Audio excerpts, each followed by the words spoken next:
Ignition sequence start. 6, 5, 4, 3, 2, 1, 0. Liftoff. We have a liftoff.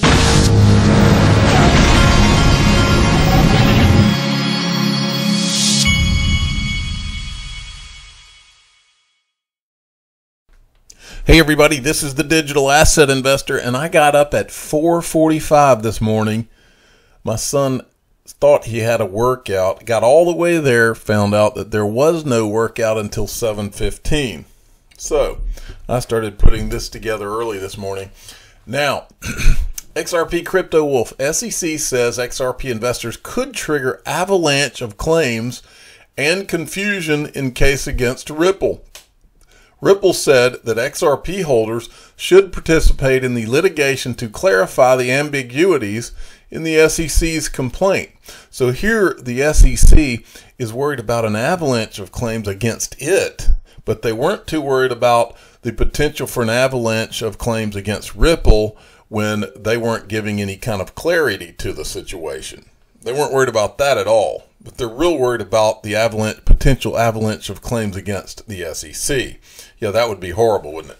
Okay, now also XRP Crypto Wolf weighs in here. The attorney, this is Jeremy Hogan, feels that the SEC's decision to sue Brad and Chris has backfired since its actions have opened the SEC up to all sorts of discovery requests from Ripple and its execs because there is a knowledge requirement that needs to be fulfilled. And all this has to do with John Deaton's intervention on behalf of XRP holders in this SEC lawsuit. Here's Jeremy Hogan. He's Legal Briefs. Go give him a subscribe. He's doing great work.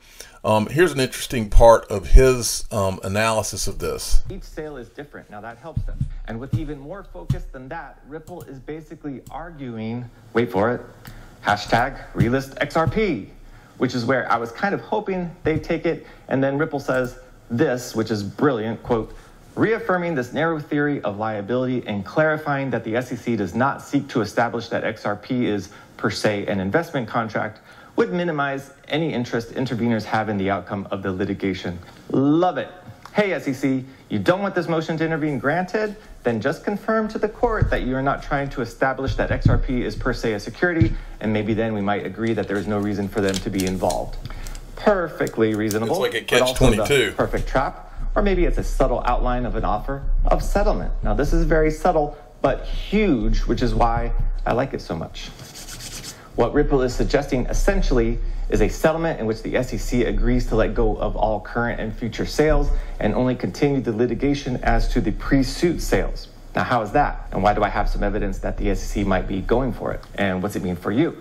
Here we go. So, as we know, it's the sale of XRP that the SEC regulates.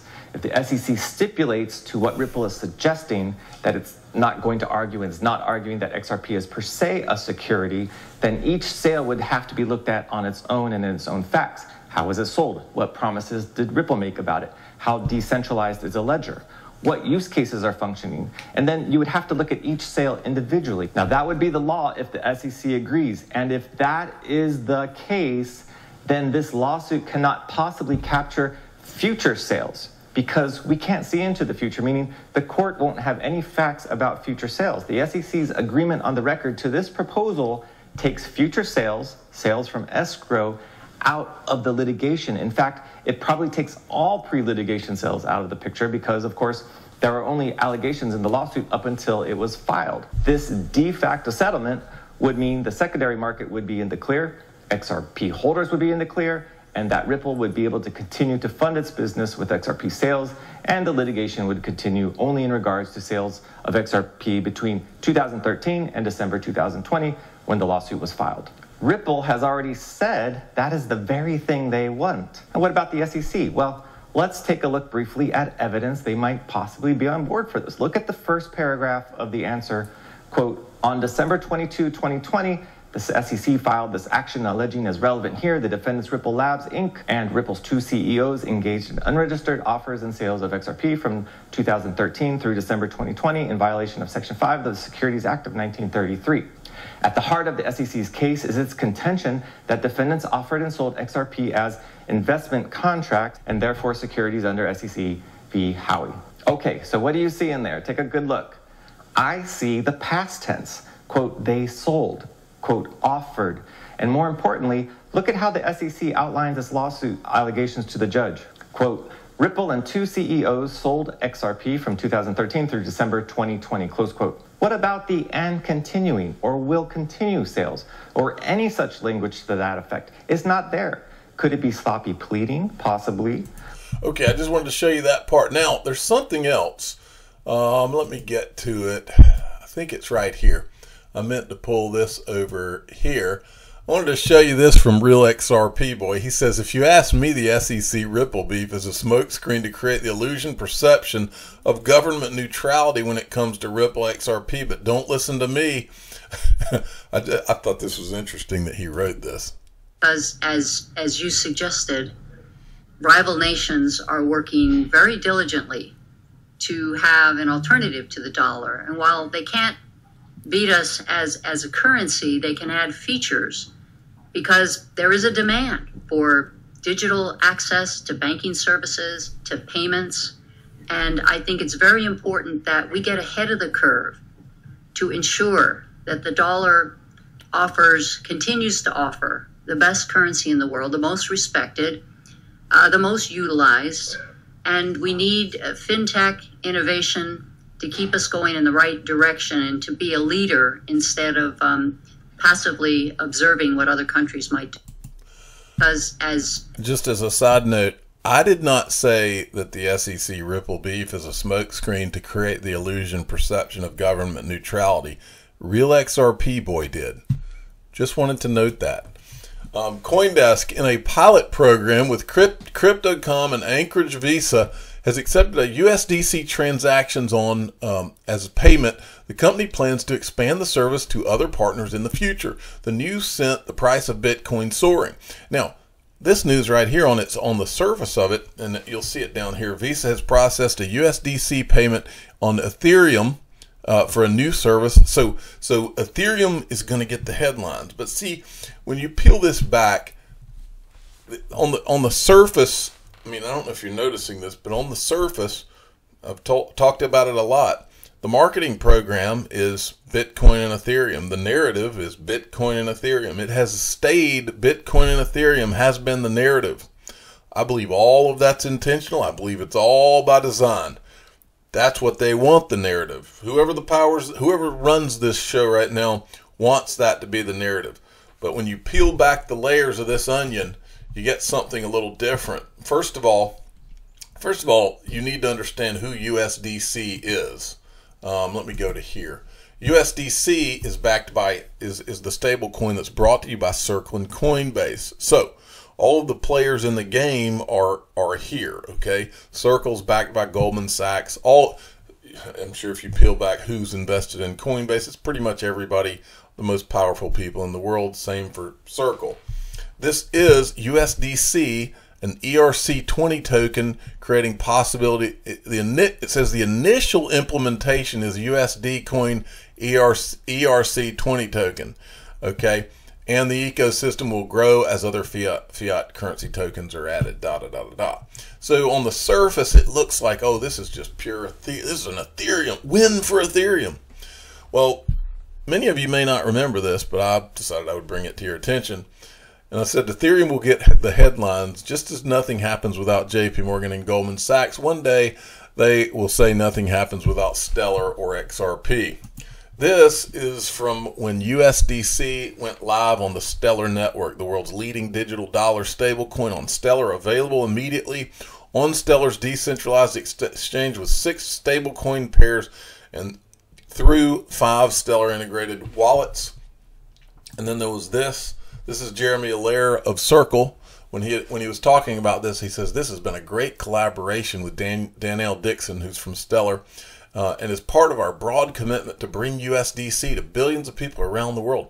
Stellar has built a growing community and ecosystem of wallets, exchange, and fintech partners with a deep focus on high speed, 5 seconds, which Ethereum is not, high performance, 1,000 transactions per second, and low cost cross-border payments, pennies, a key use case for USDC settlement. So you see, they brought in Stellar for the USDC settlement because Ethereum couldn't do it, period. Okay, and so that's my point, is when it comes to settlement, and when you hear settlement, that's when your settlement equals XRP, okay? Settlement equals XLM, all right? So when you're hearing settlement, they need these digital assets like XLM and XRP to be somewhere, or their networks to be in the deal. Okay, so then I wanted to show you this. This is his whole thread. This is Jeremy Allaire's entire thread. Today, Center Governed USDC was launched on Stellar, including a full suite of UX and API services from Circle Pay to lighten up USDC on the Stellar blockchain. So they got a whole freaking thread he did on it. All right, next I wanted to show you this. Trying to think, do we want to get into this? Yeah, I'll go ahead and just go through this. This was interesting. Carlitos tweeted this out today. Cambrian explosion. Words mean something. Look at them laughing. They know it. Now, before this video right here, I had seen the term Cambrian explosion used two times. First was by Chris Larson in talking about how digital assets would come about. Then I'll show you in a second, it was copied. It was also used by the CTO of R3. Words do mean things. Listen to what they say. Sticking with that and the digital dollar project there, I mean, it is they're very motivated. They have clearly defined goals, and they're clearly. By the way, this is Catherine Coley, and I think she's the one that the guy said had used that phrase. She came from Ripple. Take this as far as it needs to go. Do you think they're going to be successful? Are we going to see in the relatively near future, or the foreseeable future, I should say, either digital dollar or something akin to it? And will there be comparable CBDCs elsewhere around the world? Yeah, I honestly think it's inevitable, given the Cambrian explosion of digital currencies. Somebody else said that word already, and it was overused years ago, but I haven't heard it recently, so I thought, yeah, we should reintroduce that. It's time. This panel bringing it back. Overton window is next. There you go.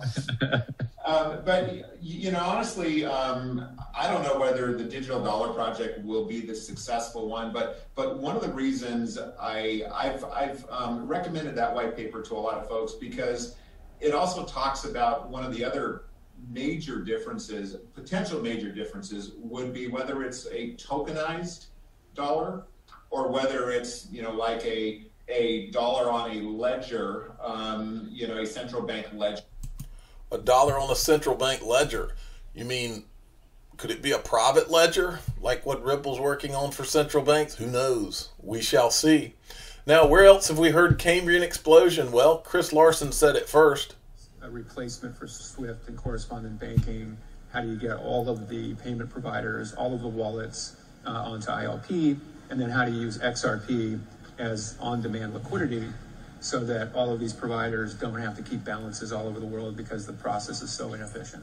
We think that's the winning kind of killer app. And then I think last group talked about a Cambrian explosion. Yeah. So there's Cambrian explosion, and here it is again. This is CTO R3 Richard Brown right here. Ripple at all as a company?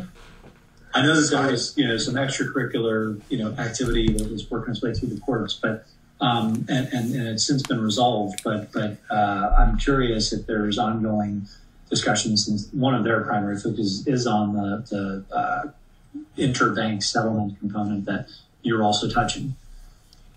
So frankly, Ripple's probably the only topic I can't talk about. So now if you go to here in R3 SPI Holdings, okay, so same guy that can't talk about Ripple also talks about Cambrian explosions. And then SBI Holdings Yoshitaka Katal, the CEO, is on Ripple's board, and he has made very clear time and time again that through those two companies, he intends to make XRP a global thing. Okay, so this is Richard. Brown, who cannot talk about Ripple, but listen what he does say at 11:50. And when he said this, I immediately knew the one place that I had heard that before in my life. And it's great to see how the market has almost there's been this almost like a sort of a biology like Cambrian explosion of platforms. All these people know each other. All these people hang out. I'm the digital asset investor. I'm not an investment advisor. This is for entertainment purposes only. Please subscribe, hit the like button, and tell your friends and family that there is a Cambrian explosion coming our way in the world of digital assets. And XRP and the XRP ledger are a big part of that. Thank you.